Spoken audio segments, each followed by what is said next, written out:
많이 잡힐 때는 싸고 적게 잡힐 때는 비싸고 그렇습니다. 그럼 가격이 대략 어느 정도가? 적게 나올 때는 한 5,000원 할 때도 있고 올해같이 대풍어일 때는 400억 원밖에 안 되거든요. 장어 굉장히 예민하기 때문에 이제 온도도 맞춰줘야 되고 좋은 수질을 만들어줘야 되거든요. 햇섭 시설과 무항생제 인증을 받은 양어장입니다. 그만큼 건강한 장어를 키우려고 노력을 하시는 거구나. 자동화 초벌기를 안 쓰는 이유가 고기마다 육질이라든지 크기라든지 다 틀려서 굽는 시간, 온도 이런 편차가 굉장히 심하거든요. 숙련된 직원들이 거기에 맞춰서 구워야 되기 때문에 더 좋은 장어를 보내드릴 수 있어서 좀 힘이 들지만 모든 걸 다 수작업하고 있습니다. 제가 이렇게 초벌해서 보내드리면 식당보다 훨씬 저렴한 가격에 집에서 편리하게 드실 수 있어서 요즘엔 초벌을 많이 선호합니다. 오늘은 한 350개 나가는데 특별한 날은 한 2,000개까지도 나갑니다. 설날, 추석날, 어버이날 때 이게 선물하는 날에 가장 많이 나갑니다. 간단하게 자기소개 한번 부탁드릴게요. 민물장어를 양식하고 판매를 하고 있는 59살 신명진이라고 합니다. 치어를 바다에서 사가지고 8개월에서 15개월 정도 키워서 판매합니다. 바다에서 사온다는 게 정확히 어떤 거예요? 민물장어는 부화가 안 되거든요. 그래서 범인들이 잡은 걸 저희가 사서 양식하는 겁니다. 그럼 양식장을 운영한 지는 얼마나 되신 거예요? 대학교 졸업하고 59이니까 35년 가까이 됐습니다. 청춘을 다 바치신 거네요, 여기에. 학교 졸업하고 한 일은 장어 키우는 일밖에 없습니다. 40년 가까이 장어만 연구하신 거예요? 연구했다기보다는 장어랑 같이 부대끼고 살았다고 생각하시면 될 것 같습니다. 장어 양식도 하지만 농수산대학교 현장 교수도 하고 있거든요. 제가 갖고 있는 현장의 기술을 가르쳐주는 일을 합니다. 그게 의미 있고 보람된 일이어서 7년째 하고 있습니다. 진짜 교수님이시구나. 대단하신 분이네요. 장어도 판매도 한다고 하셨잖아요. 한 달에 매출은 어느 정도 나오는 거예요? 장어는 계절 음식이거든요. 그래서 여름에 많이 먹고 연으로 따지면 한 120억 정도, 한 달에 한 10억 정도 된다고 생각이 됩니다. 한 달에 10억 정도 매출이 팔린다고 하면은 어느 정도가 팔리는 거예요? 무게로 따지면 한 25톤, 마리수로 따지면 한 6만 마리 정도 되는 것 같습니다. 6만 마리요? 제가 이렇게 많이 판매하시는 분을 처음 뵈가지고. 그런가요? 20대부터 양식장을 했다고 하셨잖아요. 어떻게 하다가 처음에 시작하게 되신 거예요? 제가 22살 때 아버지가 돌아가셨는데 그때까지는 아버지 속을 많이 썩게 드렸거든요. 갑작스럽게 돌아가시니까 아버지한테 너무 미안한 거예요. 그래서 이게 아버지가 운영하는 양어장을 내가 잘 운영하면 아버지에 대한 미안한 감이 줄어들지 않을까 하는 마음으로 양어장 일을 하게 됐습니다. 잠깐 하려고 했는데 그게 오래됐습니다. 오늘은 좀 어떤 이야기를 들려주고 싶으셔서 저희 채널에 출연 신청하신 거예요? 농산물이나 수산물이나 이제 축산을 하신 분들이 직거래해야 부가가치가 높거든요. 그리고 소비자들도 생산자들한테 직접 사 먹고 싶어 하는 욕구가 커졌는데 현실적으로 굉장히 어려움이 있었거든요. 근데 이제 온라인이라고 하는 공간이 생기면서 생산자가 직접 판매하고 그런 것들을 보여주고 싶었어요. 장어 직판장으로 써있는 여긴 거예요? 예, 맞습니다. 직판장이다 보니까 광주에서도 많이 사러 옵니다. 예, 다 왔습니다. 양식장이 몇 개가 있는 거예요? 도곡에 있고 또 화순 청풍에도 하나 있습니다. 그럼 면적이 몇 평 정도 되는 거예요? 여기가 한 2,500평 정도 됩니다. 네, 안녕하십니까. 출근하면 어떤 업무부터 보세요? 작업장으로 작업하러 갑니다. 장어는 몇 마리가 있는 거예요? 지금 여기에는 한 5만 마리만 있고 다른 데가 한 40만 마리 있는데 좀 크면 이쪽으로 옮겨올 겁니다. 시설에 대해서 간단히 설명을 좀 해줄 수 있을까요? 여기는 양식장이고요. 한 2,000평 정도 되고 이쪽은 이제 가공시설이 있는 공간입니다. 오른쪽에서 키운 장어를 왼쪽으로 가져오는 거예요? 여기서 키운 장어를 가공 공장에서 가공해서 판매하고 있습니다. 장어는 아침, 저녁 2번 밥을 먹거든요. 이제 오후 밥을 주로 가는 겁니다. 장어도 따로 산란철이 있나요? 우리나라 서해안에서 8, 9월 정도 되면 필리핀 근해 심해로 내려가서 산란을 하거든요. 그러면 그 치어가 해류를 따라서 우리나라에 3월, 4월 달에 가장 많이 올라옵니다. 그럼 그때 와서 산란을 하는 거예요? 예, 그때 잡아서 저희한테 팔면 그걸 가지고 키웁니다. 많이 잡힐 때는 싸고 적게 잡힐 때는 비싸고 그렇습니다. 그럼 가격이 대략 어느 정도가 치어는 한 마리당? 적게 나올 때는 한 5,000원 할 때도 있고 올해같이 대풍어일 때는 400원밖에 안 되거든요. 400원에서 5,000원까지 가격 변동이 심한 거예요? 저희가 30만 수를 일반적으로 넣는데 5,000원이면 15억이고 400원이면 1억 2천이기 때문에 10억이 넘는 금액 차이 나기 때문에 그래서 장어 가격이 이 치어 때문에 변동이 큰 거예요? 예, 맞습니다. 지금 이제 장어 밥을 주려고 그러거든요. 여기서 이렇게 사료 배합을 다 하는 거예요? 어분인데요. 이게 한 포에 7만 원입니다. 굉장히 고급 어분을 짱어는 먹습니다. 그래서 짱어의 비싼 이유 중에 하나가 어분이 비싸서 그렇습니다. 저게 한 포에 7만 원이라고요? 뭐가 들어갔는데 그래요? 짱어가 건강에 클 수 있는 영양제랑 골고루 다 들어있습니다. 이게 몇 킬로예요, 한 포대에? 한 포대에 20kg입니다. 먹이는 막 어떤 걸 배합해서 만드는 거예요? 여기에 있는 어분하고 물하고 또 저희가 자체 제작한 영양제가 있습니다. 이 영양제 3가지를 해서 배합하고 있습니다. 몸에 좋은 것들이 들어가는 거예요? 오늘 먹인 것은 감기능 개선제에서 글루타치온을 먹이는데 이게 비싼 겁니다. 저런 걸 먹어야 장어가 이제 건강하게 잘 자라는 거예요? 네, 그렇죠. 저보다 더 영양제 많이 먹습니다. 그런 게 다 비법인 거죠? 양어장마다 노하우를 갖고 있는 거죠.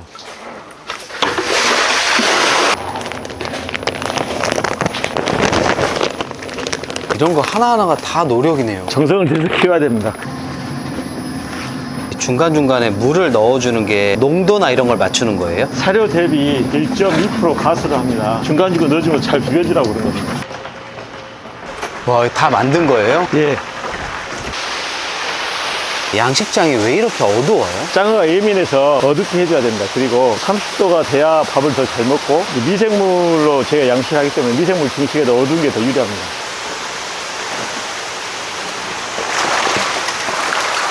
우와. 우와. 장어를 키우기 위해서 뭐 온도가 따로 있나요? 짱어 굉장히 예민하기 때문에 이제 온도도 맞춰줘야 되고 pH라고 하는 것도 맞춰줘야 되고 암모니아, 아질산, 질산 이런 수치도 다 예민하게 측정을 해서 좋은 수질을 만들어줘야 되거든요. 물이 안 맞으면 폐사할 수도 있어요? 먼저 물이 안 좋으면 미생물이 죽습니다. 미생물이 죽으면 물을 정화할 수가 없고 물을 정화할 능력이 떨어지면 거기에 죽어버릴 수 있어서 그런 경우는 이제 물을 새로 갈아서 다시 미생물 증식을 해서 다시 키웁니다. 저희가 미생물 증식을 잘해서 항생제를 안 쓰기 때문에 저희 양어장은 햇섭 시설과 무항생제 인증을 받은 양어장입니다. 그만큼 건강한 장어를 키우려고 노력을 하시는 거구나.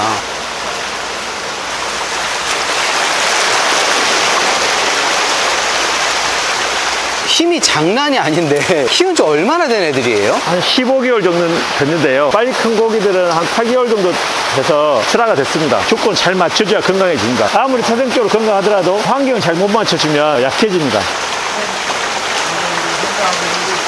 이렇게 힘이 좋다 보니까 보양식으로도 많이 먹는 이유가 그런가 보네요. 짱어가 우리나라 대표적인 보양식으로 자리매김을 한 것 같습니다. 대표님도 그러면 많이 드셨나요, 장어를? 저는 개인적으로 짱어는 별로 좋아하지 않습니다. 이쪽 공간은 짱어가 자라는 공간입니다. 미생물이 자라는 공간은 이제 뒤에 있습니다. 아, 여기에요? 여기 뒤에가 미생물이 자라고 정화하는 시설이 돼 있어서 항생제를 사용하지 않고도 건강한 짱을 만들 수 있는 아주 중요한 장소입니다. 시설이나 이런 거는 투자하려면 얼마나 들어가요? 한 20억 정도 들어갑니다. 그렇게 많이 들어가요? 농수산업은 정책자금이라는 게 있거든요. 한 40~50% 정도 융자를 해줍니다. 전부 다 그 돈이 있지 않아도 양어장을 짓고 운영할 수 있습니다. 그러면 여기는 총 수조가 몇 개 정도 있는 거예요? 28개 있습니다. 한 수조에는 몇 마리가 들어가 있어요? 여기에는 한 6~7천 마리 들어있고요. 성만이 되면 한 3톤에서 좀 더 나오거나 그렇게 나옵니다.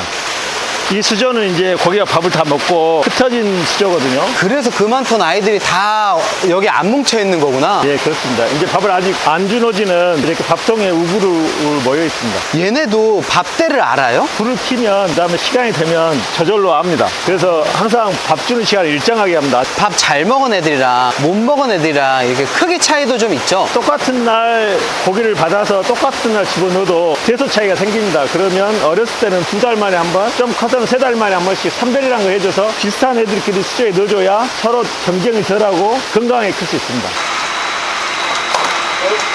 다 키운 애들은 어디로 가는 거예요? 양어장에서 축양장 양어장을 옵니다. 여기서 한 3~4일 정도 있다가 수족관 옮기는 과정을 하고 있는 겁니다. 왜 수족관으로 옮겨요? 바로 양어장에 잡아서 손질하면 흙냄새가 나거든요. 그래서 수족관에서 깨끗한 물로 24시간 축양을 해줍니다. 축양이라는 게 흙을 빼주는 과정 이런 거예요? 예, 맞습니다. 많이 힘드신가 봐요. 땀 흘리시는 거 보니까. 예, 힘듭니다. 그 다음 작업은 뭐예요? 뼈하고 살하고 분리하는 손질 작업을 합니다. 그게 저희 회사가 갖고 있는 가장 잘하는 것 중에 하나거든요. 들으십시오. 아, 엄청 크구나. 짱어의 피를 빼는 작업을 하고 피를 뺀 다음에 이게 손질을 합니다. 그래야만이 짱어가 깨끗하게 비린내 안 나게 보내드릴 수 있어요.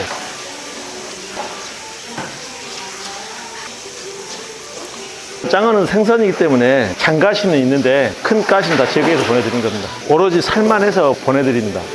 이제 아까 손질한 장어를 크기별로 분류하고 또 육질별로 다 분류 작업을 합니다. 기계적으로 할 수 없어서 저희 직원들이 숙련을 시켜서 기계가 분류한 것보다 훨씬 더 정밀하게 분류하는 게 저희 회사의 특징입니다. 기계로 하는 곳들도 있던데 왜 기계로 안 해요? 기계는 크기는 구별할 수 있지만 장어 갖고 있는 육질을 구별하지 못하거든요. 저희가 손질하거나 전체적인 색깔이나 이걸 보면서 구별합니다. 굉장히 어려운 기술입니다. 국산 장어를 뭐 자포니까? 이렇게 얘기를 하던데 저희가 손질하고 키우는 것은 모두 다 자포니까입니다. 다른 장어에 비해서 좀 더 고소합니다. 이렇게 해서 고객이 원하는 사이즈나 육질을 포장해서 보내드립니다. 아 이거는 분류를 다 한 고기들인 거예요? 예, 그렇죠. 그리고 이제 초벌시로 가볼까요? 초벌실은 또 따로 있어요? 여기서 손질한 장어를 바로 옆에서 초벌합니다.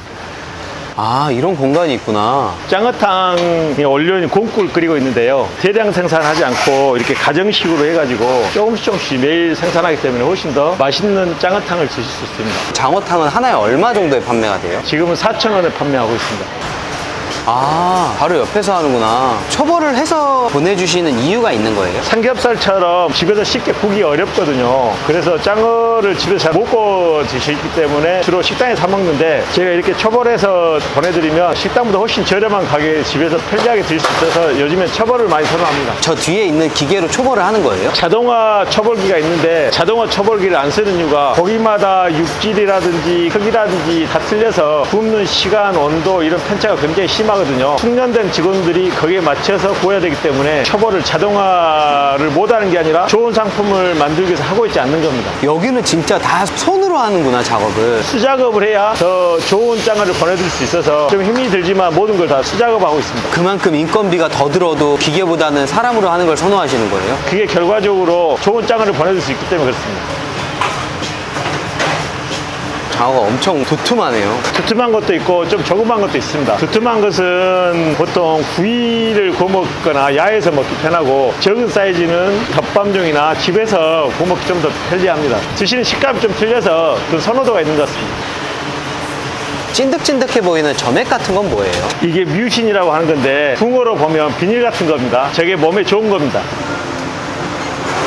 아까 보니까 엄청 베테랑이신 것 같은데. 장어를 구운 지는 최소한 3, 4년 정도 된 것 같습니다. 대표님께서 설명하셨다시피 저희가 수작업으로 굽는 이유가 말씀하셨겠지만 고기 일단 크기, 두 번째는 고기의 육질, 상태에 따라서 같은 크기의 뭐 고기라도 익힘 정도를 달리해야 됩니다. 그래서 어쩔 수 없이 손으로 굽는 게 가장 최상의 상품을 만들 수가 있어요. 계속 굽다 보면 이게 보여요? 어느 정도 이제 숙련되신 분들은 장어를 구울 때 집게질을 하면서 부드러움 정도 아니면 어느 정도 이렇게 쫄깃쫄깃한 정도를 할 수가 있는 거죠. 보통 하루에 몇 마리 정도 굽는 거예요? 1시간 정도에 저희가 구워낼 수 있는 능력이 50세트죠. 100마리 정도는 구웁니다. 이렇게 다 굽고 난 거는 뭐 포장을 하는 거예요? 뜨거운 상태에서 진공 포장을 하게 되면 진공 상태가 아마 들뜸 현상이 있기 때문에 어느 정도 식힘을 한 후에 그래서 이제 선풍을 틀어놓은 겁니다. 당일 잡아서 손질해서 그렇죠. 발송이 되는 거예요? 그러니까 좀 바쁘죠. 1차로 손질이 첫 번째, 두 번째 어느 정도 냉장고에서 약간 보관을 했다가 오후에 이렇게 초벌한 후에 저희가 맛있는 장어를 고객님께 보내드리고 있습니다.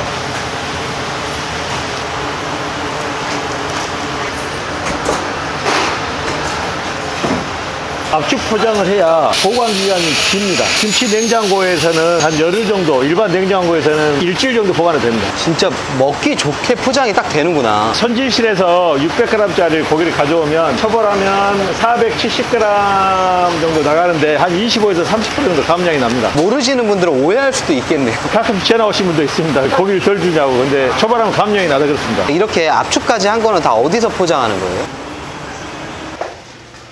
아까 손질하고 초벌한 것을 여기서 포장해서 보내드립니다. 뒤에 박스가 엄청 많네요. 오늘은 월요일 날 좀 적은 편입니다. 하루에 얼마나 나가요? 오늘은 한 350개 나가는데 특별한 날은 한 2,000개까지도 나갑니다. 초복, 중복, 말복, 설날, 추석날, 어버이날 때 이게 선물하는 날에 가장 많이 나갑니다. 1kg 주문하면 구성이 어떻게 돼요? 초벌 1kg를 주문하면 이게 한 팩이 갑니다. 엄청 크네. 간장, 고추장 소스가 가고 생강이 갑니다. 그 다음에 아이스팩이 2개 들어갑니다. 이렇게 해서 보내드립니다. 보통 1kg를 드시는 분들이 많아요? 2kg를 드시는 분들이 많아요? 두 분이 1kg 정도 드십니다. 대표님 그러면 제가 고정 댓글에 신청 링크 넣어 놓을 테니까 구독자분들이 많이 신청하셔서 좀 많이 드셔봤으면 좋겠네요. 드셔보시고 맛있으면 많이 소문 내주십시오. 그러면 고맙겠습니다. 신선도를 유지하기 위해서 저희가 손질한 장어를 아까 0도에서 1도에 보관했다가 오후 2시부터 포장을 합니다. 오후 2시에 포장을 하기 시작해서 오후 3시나 4시에 상차를 시작하거든요. 그렇게 하는 이유는 뭐냐면 오전에 포장하면 신선도에 문제가 있으니까 최대한 늦게 포장해서 상차를 해서 보내드립니다. 이게 오늘 나갈 양이에요? 이게 한 파레트에 한 100개 정도 되는데 4파레트 정도 오늘 실습니다. 이 정도는 금요일 날 나가는 양입니다. 이게 그 엄청 긴 트럭이죠? 예, 단독 받아서 금요일 날은 많이 나가고 월요일 날은 좀 적게 나가고 그렇습니다. 당일날 배송이 돼요? 아니면 어떻게 돼요? 내일 도착합니다. 택배가 좋아져서 온라인 판매가 잘 되는 것 같아요. 포장까지 나가면 끝나는 거예요? 작업은 다 끝나는 거고요. 사무실 가서 네이버 리뷰나 아니면 이제 고객 응대하거나 이런 것들 점검하러 사무실 들어갑니다. 그런 것도 대표님이 같이 하세요? 고객 응대는 굉장히 중요하기 때문에 제가 주로 많이 합니다. 아, 이게 어쨌든 다 가까운 곳에 있어서 좋네요. 양어장 옆에 다 같이 있어서 일부러 이렇게 만들어 놓으신 거구나. 동선을 가깝게 하기 위해서요. 들으십시오. 아, 여기서 이제 보시는 거예요? 이제 오늘 주문 들어온 거라든지 전체적으로 고객들의 어떤 요구 사항이나 전체적 관리를 하고 있습니다. 처음에 이제 제가 직거래를 많이 하다 보니까 고객하고 소통을 많이 하게 됐어요. 그러다 보니까 고객이 어떤 장어를 좋아하고 어떤 장어를 싫어하는지를 누구보다 잘 알게 됐습니다. 제가 직접 고객 응대를 하기 때문에 고객의 마음을 좀 더 잘 이해한다고나 할까요? 그래서 평점이 좀 좋은 것 같습니다. 그리고 이제 저희 물건을 사서 혹시 불만이 있거나 그러면 바로바로 환불 처리해드리거나 보장 조치해드립니다. 최대한 빨리 해드립니다. 네이버에서 물건을 사서 딸이 엄마한테 주면 엄마는 제 전화번호로 전화하고 엄마는 또 이모한테 주고 입소문이 가장 좋은 광고 효과가 났습니다. 광고비를 많이 쓴다 해서 잘 팔리는 게 아니라 물건이 좋고 가격도 좋아야지 입소문이 나고 그래야만이 롱런할 수 있고 잘 팔 수 있다고 생각합니다. 연매출이 120억인데 혹시 데이터나 이런 걸 좀 보여주실 수 있나요? 1월달 판매를 보면 한 32톤 정도가 출하가 됐고 금액으로 한 12억 정도가 판매됐습니다. 3월달이 저희가 가장 비수기인데 23톤 정도 거기가 출하가 됐고 총 매출은 8억 2,600 정도 됐습니다. 남들은 꿈의 숫자 아닌가요? 월 매출이 저 정도 나오는 거면? 장어 원물 가격이 굉장히 비싸기 때문에 그래서 매출이 높은 거지 마진이 아주 높은 건 아닙니다. 벌써 해가 질라 그러네요. 제가 장어 맛있게 구워드릴 테니까 한번 드셔보시랍니까? 먹어도 되나요? 예, 멀리 오셨으니까 제가 맛있게 구워드릴게요. 사실 아까 보면서 조금 맛있겠다 생각을 하긴 했는데 한번 같이 먹어보러 가죠. 희한하게 우리나라 분들은 장어를 보면 빨리 드시고 싶은 생각에 너무나 센 불에 삼겹살처럼 구우시는 경향이 강하더라고요. 그래서 귀한 생선, 맛있는 생선을 너무 센 불에 구하시면 빨리 타거나 아니면 장어에 있는 수분이 금방 빠져나가지고 촉촉한 맛을 못 느끼시죠. 장어가 품고 있는 가장 좋은 성분 중에 하나가 불포화 지방산이지 않습니까? 그래서 그걸 함께 섭취하려면 되도록이면 약간 중불에 구워서 드시는 게 낫지 않을까 하는 말씀을 드립니다. 양식장을 별로 하고 싶어 하진 않으셨잖아요. 포기하고 싶었던 순간도 있으셨어요? 장어 양식에서 가장 큰 비용이 들어간 게 치어 구입비거든요. 치어 구입을 할 때 7억을 사기당한 적이 있는데 그때 가장 포기하고 싶은 마음이 있었습니다. 가까운 지인한테 그걸 줬는데 치어를 넣어주지 않은 거예요. 더 힘들었던 건 넣어줄 수 있는 경제 여유가 있음에도 불구하고 안 넣어주니까 더 힘들었던 것 같아요. 그때 좀 심정은 어떠셨어요? 제가 이 양어장을 아버지한테 물려받았는데 망하면 안 된다라고 하는 어떤 책임감이 있어서 힘들더라도 포기하지 않고 계속 하다 보니까 오늘 여기까지 온 것 같습니다. 인터넷 판매는 어떤 계기로 하게 되신 거예요? 양식을 하면서 항상 제 가격을 못 받고 있다 이런 생각을 항상 하게 됐습니다. 어떻게 하면 제 가격을 받을까, 직접 판매하는 방법밖에 없겠구나 라는 생각이 들어서 판매를 시작한 겁니다. 장어는 약간 갈색이 나와야 잘 익은 거죠? 노릿하게 보이면 다 익은 겁니다. 쳐버리니까 이렇게 쉽게 구워지는 거지 생은 정말 어렵습니다. 장어를 그냥 후라이팬에 굽는 것보다 대파를 얹어서 할 때 아무래도 살이 타는 경우가 덜하죠. 대파의 맛있는 향이나 그런 성분들이 저와 함께 배이기 때문에 댁에서 꼭 한번 이렇게 구워 드시기를 추천해 드립니다. 파하고 장어를 먹으면 느끼한 맛이 없어서 좋은 궁합이라고 저는 개인적으로 생각합니다. 그 다음에 이제 상추에다가 소스가 있거든요. 두 가지를 반반 섞어서 고추하고 마늘 섞어서 먹는 것도 굉장히 맛있습니다. 한번 드셔보시랍니까? 고맙습니다. 식당에 가서 먹을 필요가 없는데? 너무 맛있는데? 이번엔 파김치로 한번 싸서 드리겠습니다. 제가 맛있는 부위 드릴게요. 감사합니다. 맛있는 부위 챙겨주셔서. 파김치로 한번 드셔보십시오. 와, 장어만 먹으면 좀 느끼함이 올라올 때가 있는데 그래서 파김치랑 같이 먹는구나. 저희 장을 드셔보시면 아시겠지만 가장 큰 특징은 해금내가 안 난다는 겁니다. 정말 여러 단계를 거쳐서 빼고 있거든요. 이게 민물장어탕인데 나이 드신 부모님들이 좋아하더라고요. 언덕이가 많네요. 이게 4,000원이에요? 시중에서 파는 8,000원 장어탕보다 훨씬 더 싱싱하고 맛있습니다. 저희가 직접 끓이거든요. 제가 보기에는 어느 정도 성공을 하신 것 같은데 요즘도 좀 사업을 하면서 고민이 있으세요? 아직까지는 생산자가 소비자한테 다가서는데 약간의 기술이 필요한 것 같습니다. 저희가 그 약간의 기술만 도움을 주면 생산자와 소비자 직거래하는데 굉장히 도움이 될 것 같아서 그 역할을 하고 싶습니다.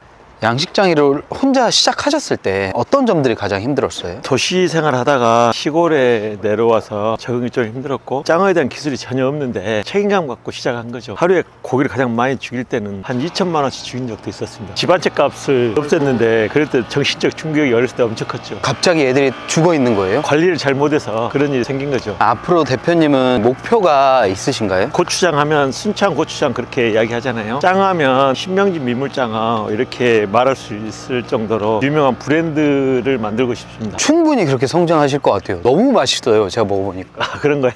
고맙습니다. 이번 영상을 통해서 마지막으로 좀 하고 싶은 이야기가 있으세요? 직원들한테 미안한 생각을 자주 하거든요. 왜냐하면 이렇게 성장하는데 제가 직원들한테 너무 많은 희생을 강요하지 않았나, 또 거기에 대한 충분한 보상을 해주지 않았나, 이런 생각을 많이 합니다. 그래서 좀 더 우리 회사가 월급도 더 많이 주고 평생 직장을 만드는 게 제 꿈인데 직원들한테 좀만 더 고생해주라 부탁하고 싶습니다. 그리고 이제 저의 물건을 구입해서 입소문을 내준 분들이 정말 많거든요. 그분들한테 너무 고맙게 생각합니다. 대표님이 여기까지 오기에 큰 원동력이 된 가족분들한테 한마디 하실 말씀 있으세요? 아이러니한 것일 수 있는데 둘째가 속을 많이 썩히거든요. 제가 열심히 살아라고 하는 동기를 부여를 가장 많이 해주는 것 같습니다. 배우자분한테는 뭐 하실 말씀 없으세요? 젊었을 때는 제 집사람한테 이제 배려를 덜 했던 것 같아요. 남은 시간이라도 집사람을 많이 배려하는 남편이 되고 싶습니다. 신명진 민물장어 화이팅! 여러분, 오늘 영상 재밌게 보셨나요? 제가 많은 출연자분들을 인터뷰하다 보니까 사장님들이 얼마나 제품을 깐깐하고 열정적으로 만드시는지 두 눈으로 확인했잖아요? 시청자분들께서도 영상 속 제품을 어떻게 구매할 수 있는지 너무 많은 구매 요청이 있다 보니까 편하게 만나보실 수 있는 공간을 만들었어요. 직접 드셔본 구독자분들도 그 맛과 정성을 인정해 주셨는데요. 사장님이 포기하지 않고 정직하게 만들어 온 제품들은 고정 댓글 링크와 제품 보기를 통해 만나보실 수 있으니까 꼭 놓치지 말고 혜택 받아가세요.